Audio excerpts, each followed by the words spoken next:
Now, let me put a disclaimer because I am not so sure on how this story started. Now, ilipo pakati pemufanzi navakoma Jeki. Ndona WellenceMujuru vonyora voti kana paina anoziva munhu uyu whether nyaya yake ndenhema kana ndeyeshuwa veduwe ndibatsire kutsvaga munhu ndinoda kumutsvagira basa racho ndotova naro. Ko chii chaitika indokuita zoom in and zoom out tichangoti nyaya yacho imbori nyaya yei taita zoom in and zoom out papost yanu but WellenceMujuru vati someone tell Christina Danai kari munhenga kuti huya kudm kwa WellenceMujuru he will try to his best to secure a job among his contacts. Her story true or not ngaabate minister also ngaabate panhamba dzakati dzataugwapa yaenda kuzimusikandausi ndobva ivo Wellens vanyorawo kupeji kwavo vachimutsvaga asi chega nditi inini zvekuzotuka vakoma Jeki I'm not in a position to do that nekuti anoziva kuti vamwe vanenge vachituka apa vanenge vane magrievance avo here nemunhu kana nemadaka avo asi zvezvitukondoindatakwere. Someone tell Christina Danai kari munhenga kuti huya kudm pangu I will try my best to secure a job among my contacts. Her story true or not ndaabate minister ndibhuti WellenceMujuru avo indinoita zoom in and zoom out kuti vakati chii vakoma Jeki vachoni ndokupinda paipe iscreenshot yakatonzi andaona page kwa andaona screenshot ndiwo anditi ane zvayo ndisinganesa display anditi andaona page kwa iri kutotenderera. Christina Danai kari munhenga please stop inboxing strangers from the comment section asking for help. You inbox me and I will directly post. Musaendere vanhu kuseri. No one knows if you are telling the truth or not. Ndobva vaisa chi screenshot yachoni yaiye uyu Christina wachoni ndofunga achitumira mumwe munhu achiti hai ningi nai munewo basa zvinhu zvakanyanya kuikira ndofunga nemabhebhi clothes zvakare plus ane pamuviri kana asingaresvi and hapana kumubatsira saka ndo pabvira donzvo renhau yavakoma Jeki nauyu mufanzi unonzi Christina. Ndisikazonyatsa kuziva manje kuti dambudziko rabva papi pakuti the way vakoma Jeki vakapostera kuti stop asking for jobs mumacomment section. Instead of doing that ndiudze ini kana wandiudza ndichakupostera on your behalf. Ndiona kuti kuda maybe the way yacho yavapostera nayo ndo yasina kufagwa nevanhu vakafunga kuti vari kuvapompa uyezve vatsvinyira munhu ndo mabatira ndaita nawo asi kuda ndofunga ungada kumudza zvakanaka asi mabudira zvazoita kuda ndo asina kudi kufadza vanhu vakafunga kuti utsvinyira mudzimai uyu. Chibva ipapo zvakare pakuzonzi no one knows if you are telling the truth or not.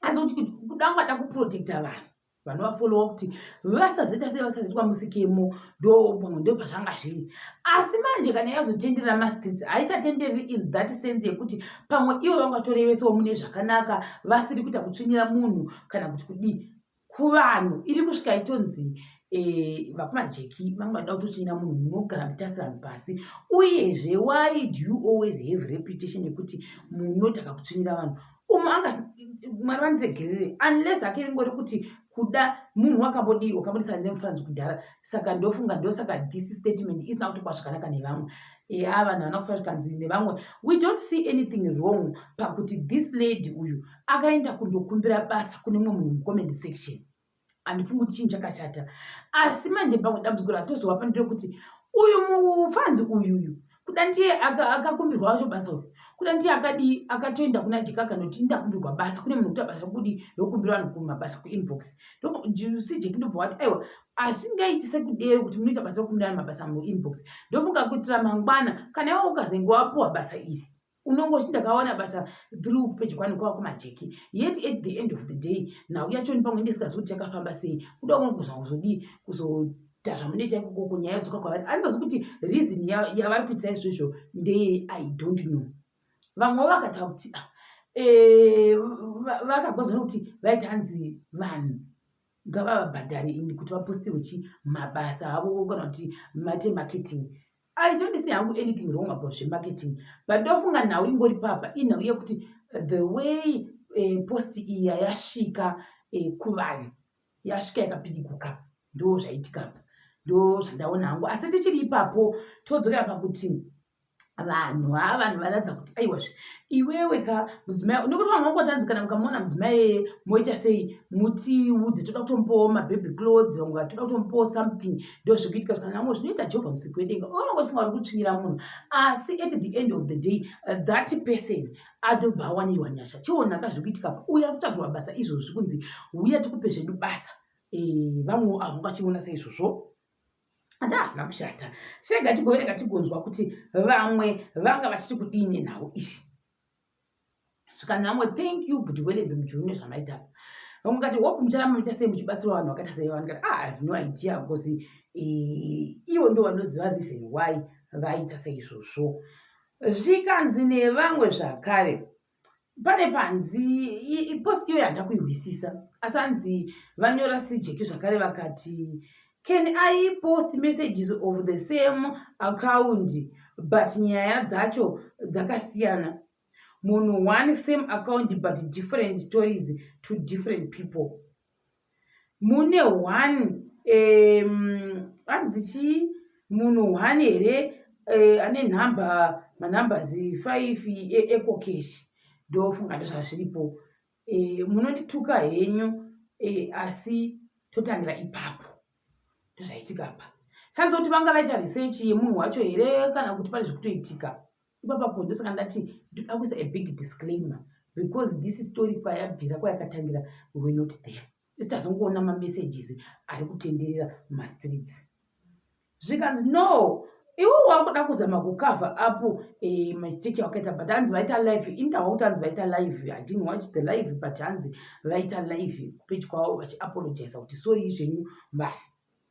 Zvikanzi V11 racho ndaribude nevamwe wavo. Zvikanzi kuda kuchivhara. Is this true or akunyepawo wekera uyu vakomashoni. Zvikanzi kuna V11 rabuda tabako ati she will post later and aposta vanhu 2 nhasi kudzi nadanai. Kudzi anzi iscam ari kuma inbox then danai uyu anzi ane nyaya yehobho amboti mwana musopesaka tamirira maV11 tizive. Zvikanzi apa hanzi kudzi wacho nhasi atori kuPretoria vamwe madiro achidawo help. God bless you ndo kugona kukomborerwa thanks zvakaoma yasamudiro. Nyaya yacho ni zvikanzi ko madzimai munovengeranei vamwe vari kudira.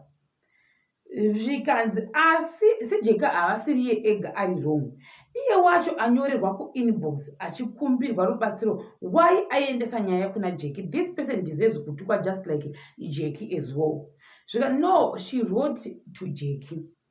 She inboxed someone per thread Jeki and that person sent it to her. That's why Jeki has deleted the name of the person and said stop inboxing strangers but rather herself directly. Zvikanzi wrong. Vamwe vakati vanikakuona vakati I don't know. Vamwe ndokuti ichiri nhau yakataga ikasijekera kuti dzadzimwe nhau. I have no idea. That's the reason why ndati kuda message yakaida kusvika ne different way but yazirisivwa neimwe shira due to unknown reasons. Ivo ndindatapwere asi vanhu vanga vachivava zvavo. Vamwe vakati ndokuonerwa why displaying the name nhai bedwe. I don't see chaatadza. She needs help yebasa semunhu ari musituation. It's not like ati ndikutsvaga blesser musadero. I knew it wouldn't end in well. And mamupedzera futi zvakaoma apa unenge uchiti ndaripfidzisai kana data ndiri mbudzuri apa wotoriambusa. I know her. I can give you her number with her consent of course.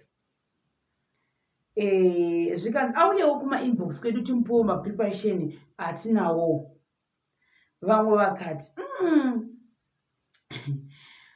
zvakaoma. If you're sending someone kawedzirai zvakati vamwe avo maona manje ndikati nhau yacho ine mixed feelings. Ndosaka ndaramatisa disclaimer zvakare. Asi tichiri ipapo vanhu vakati how can you do this to a fellow woman? You are not supposed to do that. vanhu vazhinji ndo yange yakazara iyo inhau iyo iyi yekuti why doing this to another woman, you are supposed to protect your fellow sister, hakuna kusvodedzana, muita zvamukuita izvezvezvo. Isu tinenge tichidzidzawo, asi toenda pane yekupedzisira yabudi Obed Gutu kana asingarisiwana Obed Gutu nabudi Hopo. Vanhu vari kunetsana kumatwitter, akuchiwawo reason yavo vari kunetsana kumatwitter right now. I don't know, munhu wandatsoziva so far so good ndibudi Hopo chimwana, asi nhau yacho iri kupinda pakuti uyu unonzi budi Gutu vari kuramba vachingoti ndonetsanire nemunhu wandoti mugeyo. Kuvari kuti kukonana mugeyo zvakabhebhi ndo zvandinogarantisa madisclaimer, because you don't know the root cause yekuti why vakatanga kukonana manems akaita saiwayo. Why vachizokonana vanhu vakuru futi vatoti kureka ko unozodana mumwe uyu wokuti mugeyo nekuda kwini. Abdi Hopo chimun'ono, did not take it lightly. Vakati keep calling me mugeyo, I'm telling you keep calling you mugeyo, nekuti iwe zvauramba chinditi mugeyo ka ndichazo expose mamwe matext kana kuti makumbi involves conversations ekuti kumudzimai wako ucharogwa nebuka. Keep doing that, it nyenye one chingoti nyo ukangoti nyo, I will release them. Inditi mugeyo one, iti mugeyo saka mazhinji vangu ati saka kwakaoma zvikanzi tell him did you hope comments that I could fail and sins and expagorate. They tell him did you hope, tell him kuti tell him anda kujaizai nditi vanhu vanoti pinabudi Hopo chingona did you hope up now sanatso kuona root cause zvakare kuti why vachivati did hope, I don't know, asi kwanzi wasvikisidzirwa kanzi ndinokubudisira zvako kana uko vanhu vanozodanzana mugeyo handisi kuti ndikuda kwei ndiendaita mukweri, asi ndozvikuitwa kumatwitter uko vari kuudzana izvozvo. Tichakubata zvakare pachikamu chinotevera.